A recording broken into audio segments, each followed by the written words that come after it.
When a text message arrived from my narcissistic father, cutting my twin daughters and me from a luxury cruise to appease my entitled sister, he thought he was pulling off the ultimate power move.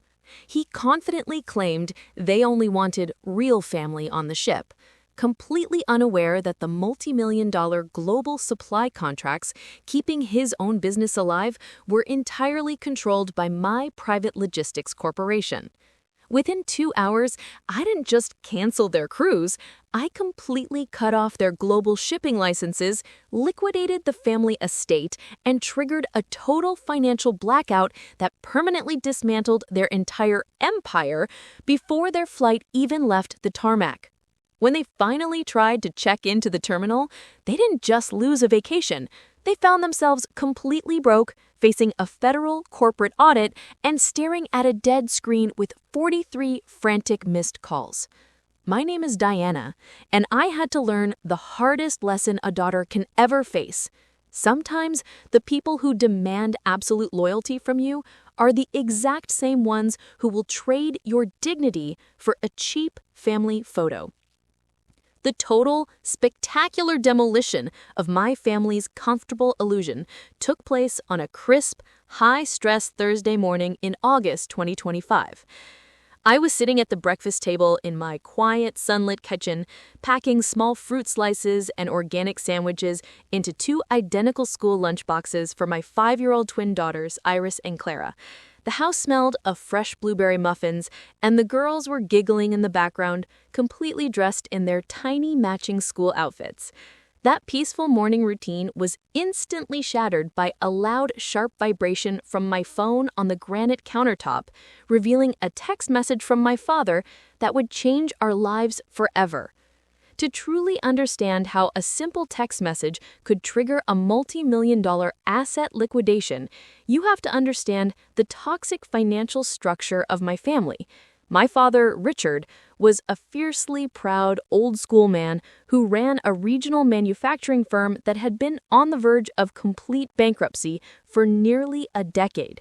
My younger sister, Natalie, was his absolute favorite, a deeply spoiled, material-obsessed woman who spent her days running a failing luxury lifestyle blog and demanding expensive gifts to maintain her superficial online presence.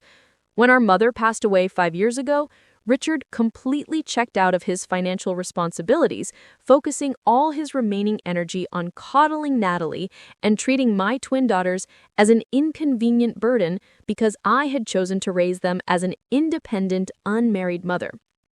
What Richard and Natalie completely failed to acknowledge was that I wasn't the weak, dependent girl they'd tried to dominate. 10 years ago, I started a private global trade infrastructure and logistics management corporation that quietly grew into an incredibly lucrative enterprise. Because I despised flashy luxury brands, drove a simple mid-sized SUV, and wore unbranded clothing, my family completely assumed my business was just a tiny, struggling freelance operation.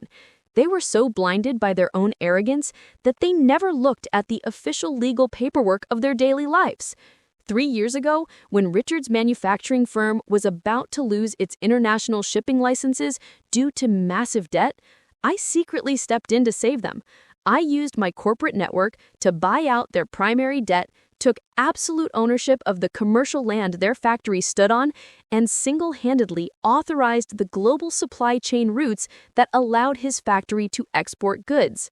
I let Richard and Natalie live completely rent-free in the massive family estate owned by my holding firm, letting them believe they were high society elites while they traded me like a financial afterthought. The boiling point arrived when Richard announced a massive, high-profile family cruise to celebrate Natalie's engagement to a wealthy corporate attorney.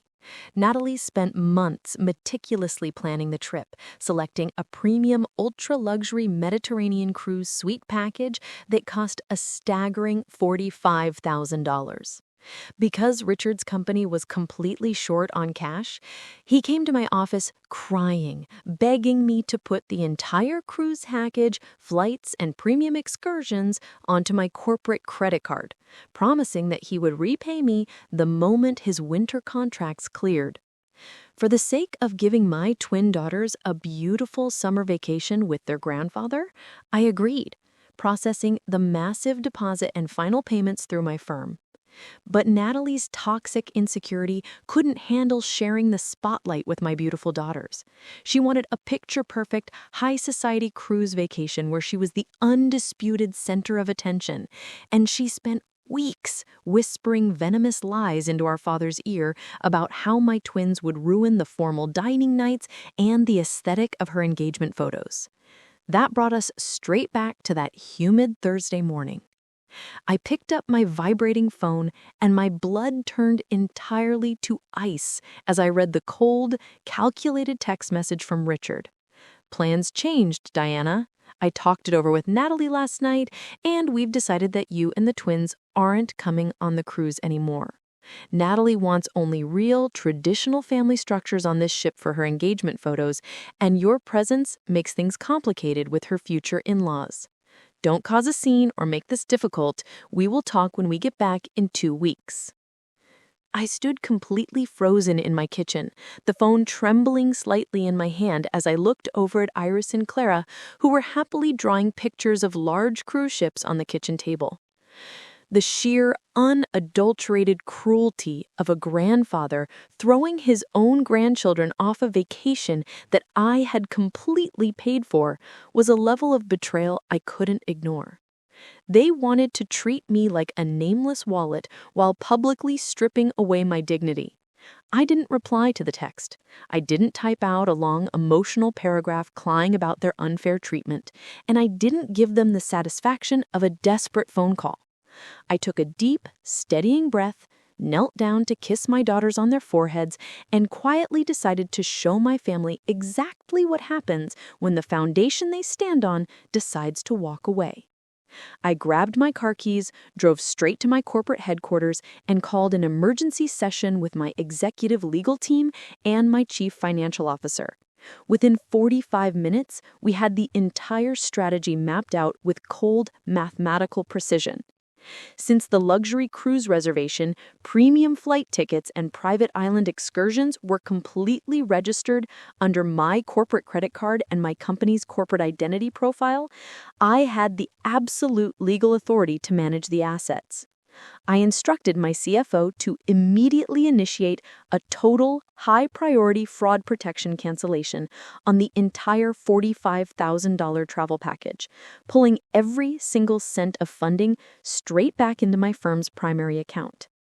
Next, I turned my attention to my extra strong revenge against their business. I invoked the immediate default clauses in the supply chain contracts my logistics firm held over Richard's factory. Because he had missed his technical debt repayment deadlines, my legal team issued an immediate emergency freeze on all of his international shipping routes and seized his factory's entire warehouse inventory as legal collateral. Simultaneously, I dealt with the family estate. For the past 6 months, a major commercial development corporation had been desperately trying to buy that exact residential block to construct a massive medical plaza, offering a highly inflated cash price of $750,000 for the property. Because I had kept the house deed completely clean under my private holding company, I bypassed the traditional real estate market entirely. I called the commercial buyer's legal team directly, agreed to their exact cash offer, and signed the expedited corporate liquidation paperwork by 2 o'clock that afternoon. As part of the emergency fast-track sale, the commercial buyers required immediate, unencumbered possession of the property to begin demolition the following Monday morning. I immediately hired a high-end professional emergency moving crew, drove straight over to the family home while Richard and Natalie were at the airport boarding their preliminary flights, and instructed the movers to carefully pack every single piece of furniture, electronics, and personal clothing into large industrial storage units. By 5 o'clock in the evening, the house was completely stripped down to bare, echoing drywall. I then met the commercial buyer's structural foreman at the front gate. He handed me the certified corporate transaction receipt, and I personally watched as a heavy commercial crew boarded up the windows, locked the main perimeter gate, and placed a massive bright orange state condemnation and upcoming commercial demolition sign right in the center of the front lawn. Within less than 8 hours, I had legally dissolved the entire physical and professional infrastructure of their lives. By Friday afternoon, I had completely closed out my local bank accounts, put my beautiful suburban home up for premium rental, and loaded my twin daughters into a first-class flight to London, where I had recently acquired a gorgeous, sprawling waterfront estate near my company's new international tech hub. We left town without leaving a single forwarding address, a trace of our location, or a way to be reached. The absolute devastating implosion occurred late Monday afternoon when Richard and Natalie's flights landed back at the local airport. Because I had completely canceled the entire cruise package 48 hours prior, they had been stopped at the ship's main boarding terminal in Miami, completely denied entry, and forced to spend their entire vacation budget on emergency return flights, humiliated in front of Natalie's wealthy future in-laws. I sat on the porch of my beautiful new London home, watching the waves crash against the rocky shoreline while my daughters played safely in the grass. I unlocked my secondary business phone, and the screen instantly lit up like a Christmas tree. 43 missed calls and a torrent of frantic, unhinged text messages were screaming for my attention. I finally clicked on a voicemail from Richard. His voice was completely broken, shaking with an intense, breathless panic that was entirely devoid of his usual paternal arrogance. "Diana, where are you? Answer your phone right now!" Richard Chemical shrieked, his voice cracking hysterically over the speaker while the loud, chaotic sounds of Natalie weeping in the background echoed clearly. "We just got back from the airport. The house is completely gone. There are heavy fences all around the yard, a massive construction sign on the lawn, and all the windows are boarded up. The factory managers are calling me saying our global shipping licenses are revoked and the inventory is frozen. We are ruined. Natalie's fiancé just broke off the engagement at the airport. Call me back right now. You are destroying this family." I pressed the button to answer the call, my voice sounding completely calm, chilly, and entirely detached from their manufactured crisis. "I didn't destroy this family, Richard. I simply followed your exact instructions." "What are you talking about, Diana? We are completely homeless and bankrupt," Richard sobbed, his voice dropping into a weak, desperate register. "How could you do this to your own father over a simple misunderstanding about a vacation? You explicitly texted me that you only wanted real family on your luxury cruise, Richard." I let out a slow, deliberate whisper that cut right through his frantic breathing. "You forgot that the factory you ran, the house you slept in, and the global routes keeping you alive were all provided by the daughter you treated like an outcast. If I am not real family enough to sit at your vacation table, then my corporate money and my shipping networks are no longer real enough to fund your entire existence. The house has been legally sold, the factory inventory is permanently seized, and your personal belongings are sitting in a secured storage locker downtown. Do not contact me or my daughters ever again." Without waiting for his response, I hung up the phone, permanently blocked every single one of their numbers, and instructed my corporate security team to issue an immediate, permanent cease and desist order to their legal representation. The tactical retaliation was absolute, quiet, and completely crushing to their superficial reality. Because the legal property deeds and corporate transaction logs left absolutely zero room for an emotional defense, Richard and Natalie were left entirely powerless. With his global supply lines permanently cut and his factory inventory seized by my firm, Richard's manufacturing business instantly collapsed into total liquidation. To satisfy the massive corporate debts owed to my logistics firm, federal regulators seized all remaining corporate assets. Natalie's wealthy fiancé was so profoundly appalled by the sheer, unadulterated cruelty of their text message to me and the sudden, chaotic exposure of their total financial fraud that he officially blacklisted Natalie from his elite social circle. Unable to afford even basic housing, my father and sister were forced to move into a tiny, cramped, two-bedroom apartment above a noisy commercial garage on the industrial edge of the city, working long, exhausting hours just to cover their basic monthly food costs. Now I stand on the grand upper deck of my thriving international estate, watching the sun slowly dip below the majestic mountains, my heart completely at peace. My firm has successfully finalized a massive new international logistics merger, and my daughters are thriving in the top-tier private academy in our new community. On my desk sits a small, framed copy of that final text message, a constant reminder that true power never needs to scream, beg for validation, or tolerate the cruelty of toxic people to protect its territory. My family tried to use a public luxury vacation to humiliate my character, break my spirit, and hurt my innocent children.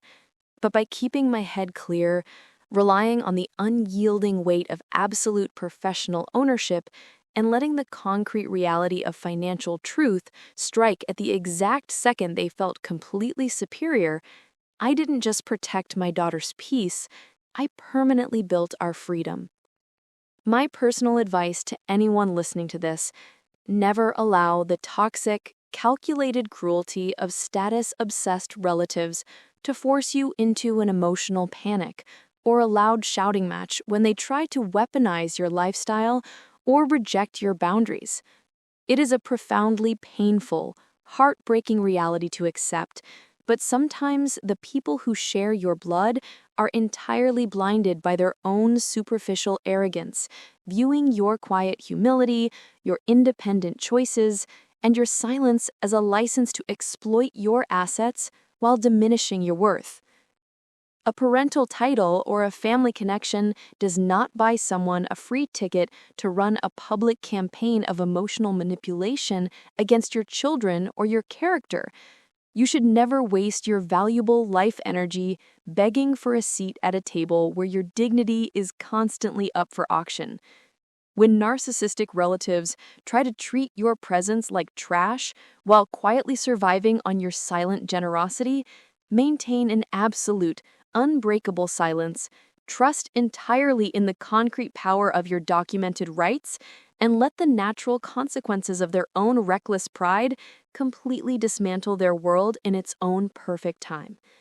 True family isn't defined by the expensive vacations you fund or the superficial photos you take to impress high society.